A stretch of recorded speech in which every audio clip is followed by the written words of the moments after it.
Bonjour, aujourd'hui on se retrouve pour une nouvelle vidéo. Ces derniers temps, j'ai eu pas mal d'échanges hyper palpitants avec plein de personnes, notamment des étudiants. On a parlé de la tarification. Déjà, une première chose à savoir, c'est que la plupart du temps, on a tendance à se sous-valoriser dans les domaines créatifs, notamment du design. Donc si vous avez tendance à tarifer 100 € de la journée, voire 200 ou même 300, cette vidéo est faite pour vous. Alors, la première façon de fixer son tarif, c'est à la journée. Donc vous prenez par exemple 7 heures de travail et vous allez vous dire par heure combien j'ai envie de gagner ou à la journée combien j'ai envie de gagner. Selon les spécialités, en fait, les revenus ne sont pas les mêmes.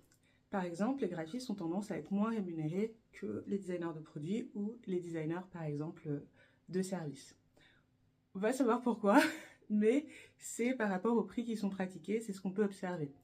Par exemple, on voit souvent des graphistes tarifés à 400 € la journée, tandis que les designers de service vont plutôt tarifer, par exemple, dans les 600-800 € la journée.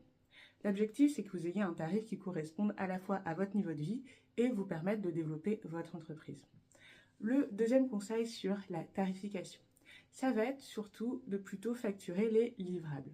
L'objectif étant de plutôt fixer à quoi en fait votre client, prospect ou personne avec qui vous collaborez va s'attendre à recevoir à la fin. Cela vous permet plutôt de négocier les livrables à produire plutôt que la prestation en général.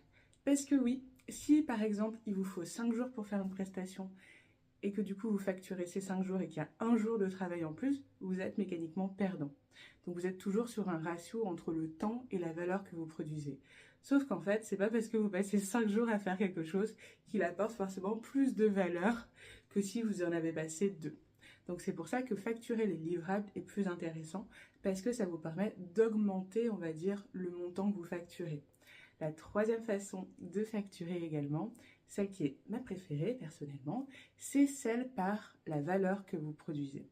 Si vous considérez que par exemple vous réalisez un logo pour une personne et que grâce à ce logo plutôt, vous allez pouvoir créer une identité de marque qui est forte, impactante, et bien là vous n'allez pas le facturer 400 €. Vous allez peut-être le facturer 2000 ou 5000 €. Tout dépend aussi de l'échelle de la structure. Mais en fait, c'est une question d'impact. Et comme ça vous permet aussi de sortir du fait d'être toujours mis en concurrence sur le temps qu'il vous faut pour produire quelque chose. Bien sûr, pour aller crescendo, vous allez en fait commencer généralement par facturer à l'heure ou à la journée. Puis après, aller sur des livrables, puis après, aller sur de la valeur. Pour ça, il faut que vous développez une spécialité forte et que vous communiquiez bien dessus pour que les personnes ne puissent pas vous comparer avec les autres. Que votre approche soit très singulière. On se retrouve bientôt pour de nouvelles conseils.